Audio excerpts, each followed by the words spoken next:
It's been a surreal past couple of weeks after President Trump's historic win as we watch him form his own team of Avengers. All of these people, I can't even fit them all on the screen. They are passionate, they are fierce, and they are dedicated to making America great, safe, and healthy again. Before the election, my friends, family, my mother especially, I call her every single day in the morning, they would constantly ask me, do you really think Trump could win? I would answer, I hope so, because the bottom line is you can never underestimate stupid, right? And the power of delusion as well as persuasion. You know, since the moment Trump came down that escalator in 2015, there he is. I was there for that moment. I remember I was working at a local station here in New York City.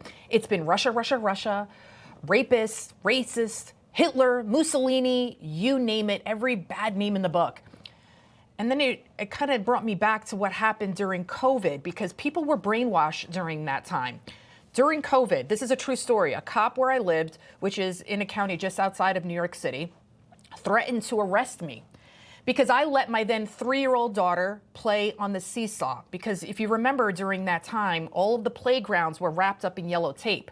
New York City was a ghost town, but I still came to work every single day. I wasn't working here. I was working at a radio station.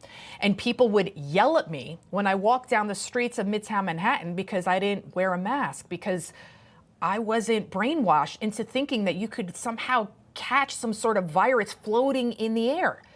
And then I thought about it. If millions of people could be brainwashed then into thinking that there was some kind of biochemical supercharged virus that could kill you, this and that we had to keep everyone inside and everyone outside of school, then of course they could brainwash into thinking again that Trump is the big bad boogeyman, this big threat to democracy. But thank God, the American people, they woke up and they refused to be played for a fool anymore. We've been played for fools, not us, but a lot of people out there for years, right? They kept telling us that Joe Biden was great, but we were telling you that he was unfit to be president. And it wasn't until that debate that the world saw that he wasn't fit to even drive down to the local ice cream parlor. And then after authorizing Ukraine to use long-range missiles provided by the United States, look at this video right there. That guy, move your head, that camera guy right there.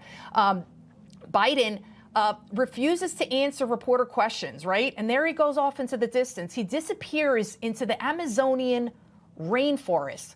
That guy's not in charge. Who is running the country?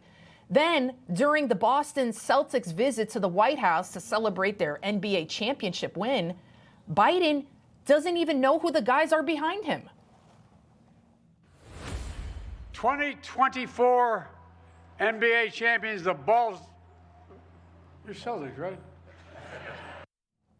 That wasn't a joke. That wasn't a joke. He didn't know who they were. Think about it. This guy, he has the nuclear codes, whose every move now seems to bring us closer and closer to the brink of another world war. Ukraine's ex-top general now saying that World War III has already begun. Russian President Vladimir Putin now saying he has a quote, stock of new missiles ready to be used, and that no other nations have weapons like ours. Who is running the show here, guys? In the Middle East, tensions also escalating after the International Criminal Court issued arrest warrants for Israel's Prime Minister Benjamin Netanyahu over alleged war crimes. They're ratcheting up this rhetoric, escalating tensions. Meantime, at home, look at this. We got violent illegal aliens. They laugh in our faces as they continue to rob, steal, and kill us. That guy, he's a suspected Tren de Aragua gang member accused of robbing and exposing himself to a Manhattan district attorney in her apartment. Cops arrested him 5 times since he got here about a year ago, yet he remains free, living it up in a fancy Midtown hotel, all on the taxpayer dime. Likely the same Midtown hotel where Laken Riley's killer, Jose Ibarra, that guy right there, where he stayed. And despite Jose also committing crimes right here in New York City, sanctuary city laws prevented ICE from detaining him. Laken, the beautiful 22-year-old Georgia nursing student, she should be alive today. She would be alive today if not for Joe Biden and Kamala Harris's reckless open border policies. They have blood on their hands, yet they refuse to say her name. Joe tried to say it, but called her Lincoln, but I digress. ICE has already identified an estimated 662,000 criminal illegals. Of those, approximately 435,000 are convicted criminals, and 226,000 have pending criminal charges. These are the criminal illegal aliens that we know of. I mean, they're all criminals because they all broke the law to get here, but these are the violent ones. So then, can someone explain to me why anyone would be against Trump's mass deportation plan that would focus first and foremost on criminal illegal aliens? Yet day after day, Democrat leaders across the country are vowing to defy federal orders. What we can do is make sure that we are doing our part to protect our residents in every possible way, that we are not cooperating with those efforts that actually threaten the safety of everyone by causing widespread fear. I'm going to do everything that I can to protect our undocumented immigrants, the residents of our state. Would the Massachusetts State Police assist in mass deportations?